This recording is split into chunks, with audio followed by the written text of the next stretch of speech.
nggak takut itu Gunung Sinabung meletus itu kan gunung? Takut. Kenapa nggak mau lanjut di sini? Di rumahku capek sendirian.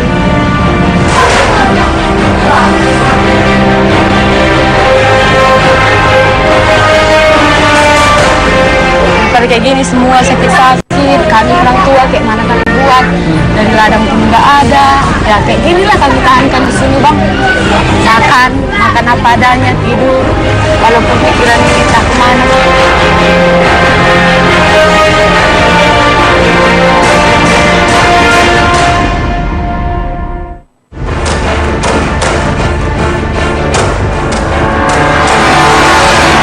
Indonesia, negeri dengan alam indah mempesona ini bisa seketika berubah wajah.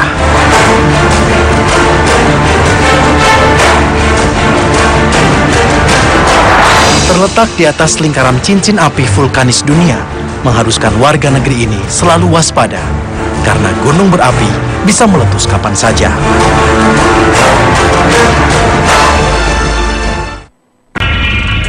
Perjalanan tim Indonesiaku kali ini membawa kami ke wilayah Gunung Sinabung, Kabupaten Karo, Sumatera Utara. Sejak tahun 2010, Gunung Sinabung kembali mengundang perhatian dunia. Setelah sempat tertidur selama 1200 tahun, gunung ini terbangun dari tidur panjangnya. Letusannya disertai gempa bumi yang getarannya terasa hingga 25 km dari puncak gunung. Di tahun 2013, Gunung Sinabung meletus untuk kesekian kalinya. Kali ini, serangkaian letusan bahkan membuat hujan abu vulkanik yang mencapai jarak 80 km. Pada saat itu, korban yang mengungsi mencapai lebih dari 20.000 orang. Tahun ini, Gunung Sinabung kembali memuntahkan lava dan lahar panasnya. Dengan ketebalan abu vulkanik rata-rata 2 hingga 3 cm. Luncuran awan panas hingga gempa tremor yang terjadi terus-menerus membuat Gunung Sinabung kini dalam status awas.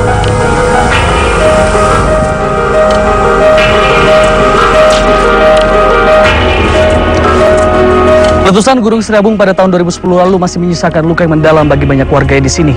Tidak hanya kehilangan lahan pertanian mereka, masih banyak warga terpaksa harus mengungsi dengan segala keterbatasan yang ada, meninggalkan rumah mereka tanpa tahu kapan harus kembali. Pemirsa, bagaimana keadaan ini terus terjadi dan seakan tak pernah usai? Selengkapnya di Indonesiaku.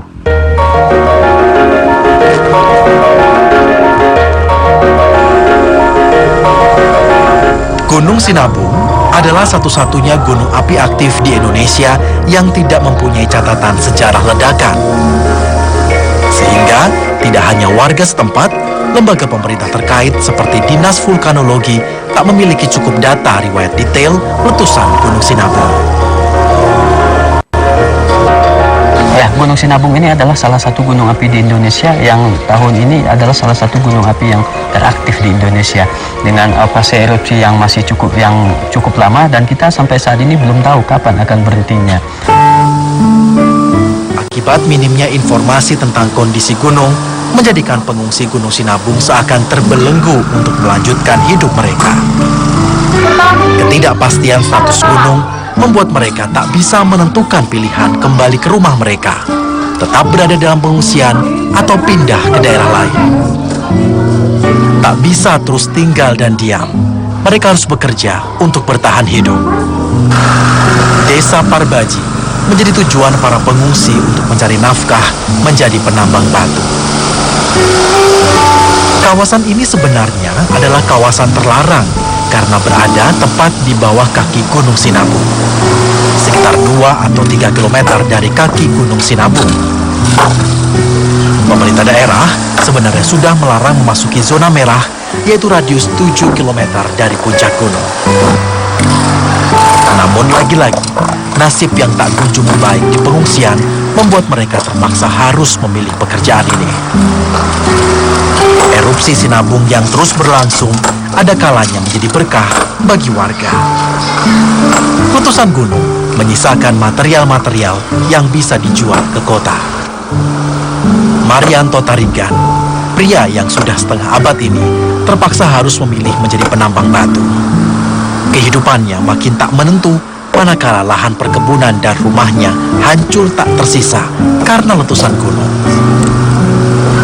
Karena ada lapangan pekerjaan seperti ini kan tentunya jadi berkah atau malah merasa lain? Sebetulnya ya, dibilangkan berkah tidak, dibilangkan tidak ya berkah juga. Karena ini sangat menolong kami. Kalau nggak ada ini ya kami nggak bisa apa-apa lah. Cemana?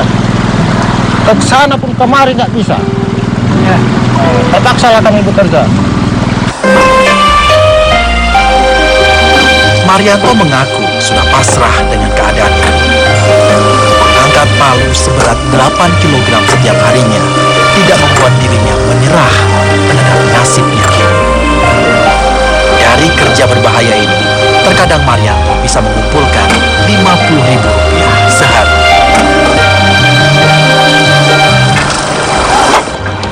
Pemirsa, sungguh bukan pekerjaan yang mudah bagi para penambang batu di sini, pemirsa. Bayangkan saja, tidak hanya mengeluarkan seluruh tenaga mereka, namun mereka juga harus bertaruh nyawa. Karena erupsi dari Gunung Sinabung yang bisa saja tiba-tiba mengeluarkan lahar dingin. Lahar dingin tersebut bisa sampai di wilayah ini hanya dalam kurun waktu 15 menit saja. Bahkan bisa saja kemungkinan kurang dari 1 menit lahar dingin tersebut dapat mencapai di sini.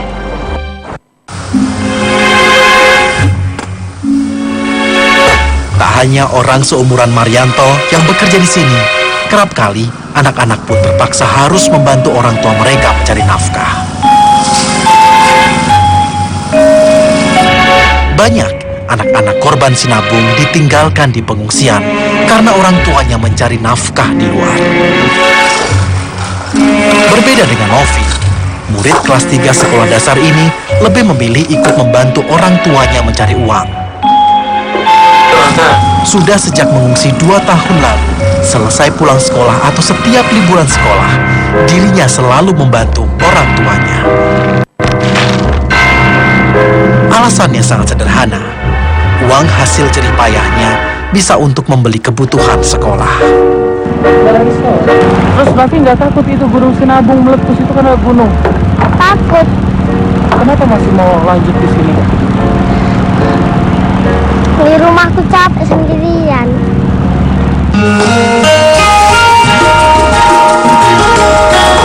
Untuk setiap 1 meter kubik batu yang terkumpul, para penambang batu ini dibayar 50 hingga 60 ribu rupiah.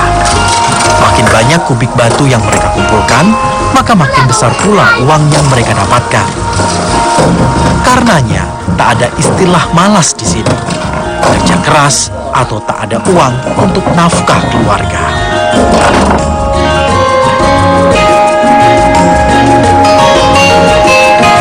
Inilah tempat tinggal sementara bagi puluhan ribu warga korban letusan Gunung Sinabung, barak pengungsian.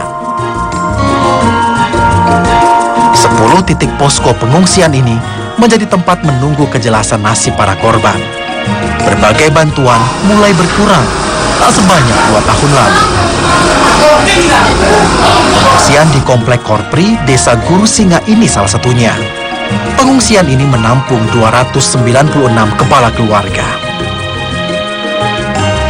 Suasananya pengap, gelap, dan padat. Apa mau dikata, warga tak punya pilihan.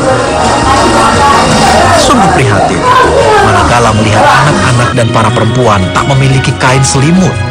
Sementara, udara malam di Kabupaten Karo terkenal sangat dingin.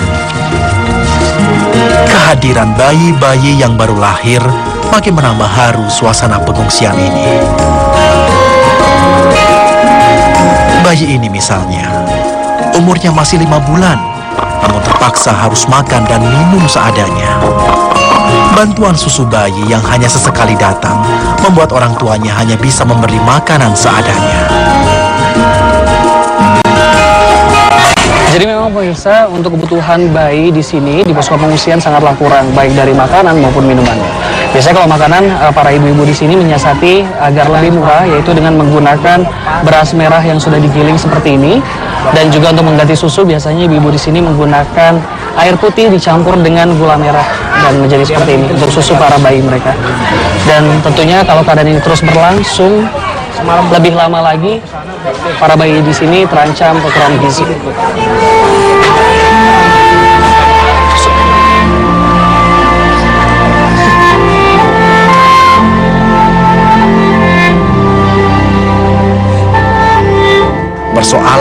kebutuhan bayi seperti susu dan popok menjadi sangat penting. Ini karena ancaman kesehatan kemungkinan menyerang bayi lebih besar daripada orang tua dan usia dewasa lainnya. Tahanan tubuh yang masih dibangun menjadikan bayi sangat rawan terjangkit penyakit menular di usia. Apa harapan kakak sebenarnya untuk pemerintah lah, untuk apa yang memberikan bantuan juga kepada warga sekitar yang masih berkecukupan? Apa harapan kakak? Semoga presiden itu ya ngertilah sama kami pengungsi Gunung Sinabung ini, biar dikasihnya kebutuhan kami di sini cukup, apalagi terutama untuk balita, ya biar cukupilah. Daripada kayak gini semua sakit-sakit, kami pun orang tua kayak mana kami buat, dari ladang pun nggak ada. Kalau itu pun kalau syukur kalau ada dipanggil orang kerjaan, kalau nggak ada ya kayak gini lah kami tahankan di sini bang. Makan apa adanya, tidur. Walaupun pikiran ini entah kemana-mana, yang penting lah kami tahankan. Kalau kampung nggak berani pulang.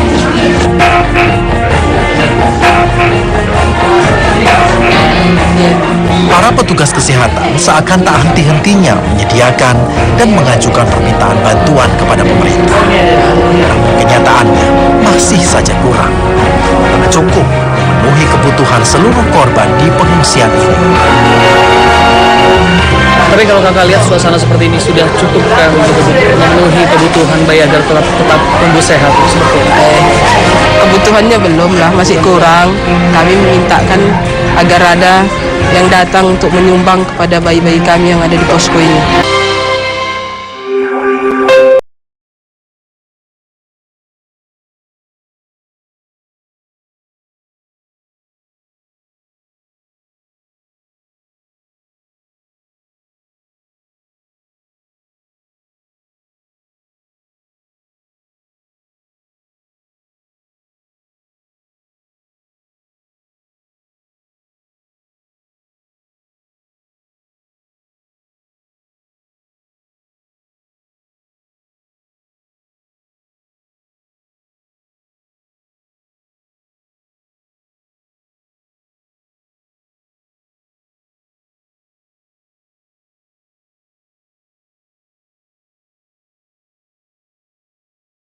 Pembangunannya terkesan buru-buru sehingga lupa untuk menyediakan lahan untuk para pengungsi berkebun dan bercocok tanam.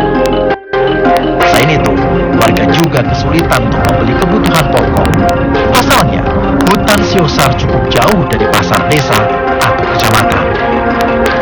Inilah yang menyebabkan para pengungsi enggan untuk pindah ke rumah baru mereka. Dari 112 rumah yang siap pakai, baru 7 kepala keluarga saja yang tampak menghuni tempat ini. Keluarga Masri Buru Bangun adalah salah satunya yang merasakan beratnya hidup di tempat relokasi seperti ini. Mereka terpaksa pindah ke tempat ini. Bantuan pemerintah sebesar Rp1.800.000 per 6 bulan sekali sudah lama berhenti. Tak tahu harus berbuat apa di pengungsian, Masri memilih memulai langkah pindah ke tempat relokasi. Kalau sudah ada lahan semua mau pindah ke sini. Sudah ada lahan untuk pencarian? Kalau udah diberikan lahan sama pemerintah, itu semua udah naik. Sudah ada janji dari pemerintah sebelumnya? Sudah. Tapi kenyataannya seperti inilah. Janji-janji aja itu nggak ada artinya, kurasa kalau begini kami dibiarkan di sini.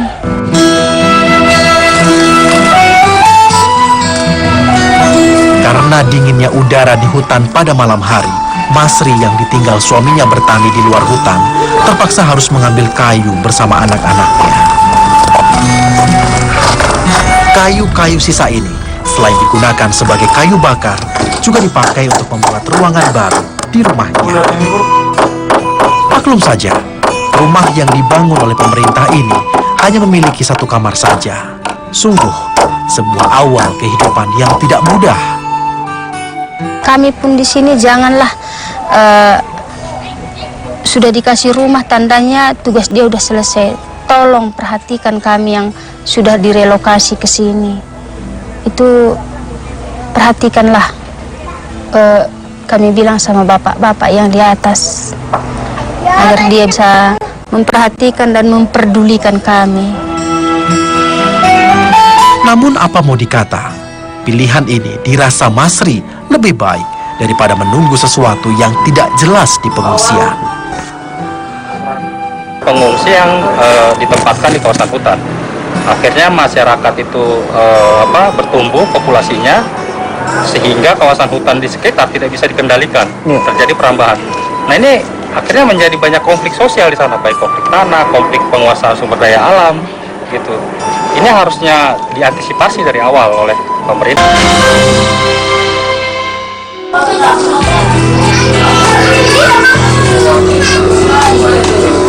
Di tengah-tengah segala keterbatasan penanganan korban Gunung Sinabung, ternyata ada anak-anak muda yang ikut tergerak hatinya. Asinaga atau Anak Sing Muda Siaga Bencana menjadi satu-satunya gerakan yang hingga saat ini masih semangat untuk memberikan bekal pendidikan bagi anak-anak para pengungsi. Tujuannya satu, untuk meringankan trauma pada anak-anak korban erupsi Gunung Sinabung. Asigana biasanya mengunjungi tenda-tenda pengungsian sebanyak 4 kali dalam seminggu. Sistem pembelajaran cukup unik. Biasanya anak-anak disuruh untuk menggambar alam agar timbul kesadaran mencintai alam. Bahwa alam memang bisa menjadi bencana, namun saat kita mengenalnya, alam juga bisa menjadi sahabat. Jadi kita mengajari anak-anak untuk bersahabat dengan gunung. Ya bagaimanapun kita tinggal di gunung, ya mencintai gunungnya, tapi juga tetap waspada gitu kan. Yang tadi kita mengajari mereka dengan menggambar gunungnya, menggambar laharnya seperti apa ketika keluar. Nah, ketika mereka sudah lambarkan itu, apa yang harus kita lakukan? Ketika ada abu vulkanik, kalau mereka bilang tadi kan, ya kita harus pakai apa? Kita ajarkan untuk pakai masker dan lain sebagainya. Sementara bagi orang-orang tua mereka, kiranya bisa diciptakan pekerjaan yang sesuai dengan tempat relokasi. Harapannya mereka tidak kembali lagi ke zona merah hanya sekedar untuk mencari rupiah kecil. Ada beberapa desa yang kita untuk zona-zona akses masuk ke zona merah itu kita sudah pasang portal, kita adakan di situ pos jaga. Namun memang kita kewalahan juga menghadapi masyarakat yang bisa aja masuk ke dalam melalui jalur-jalur tikus atau jalur malam gitu. Kita tidak akan pernah tahu kapan Gunung Sinabung meletus kembali. Harapannya tidak ada lagi warga yang harus tinggal di pengungsian yang tak layak. Tersedianya lahan bagi mereka yang sudah di tempat relokasi untuk bisa bekerja, berkebun, dan berladang harus segera dipenuhi. Dan akhirnya, warga bisa kembali memulai kehidupan dengan penuh percaya diri karena yakin pemerintah tak pernah meninggalkan mereka.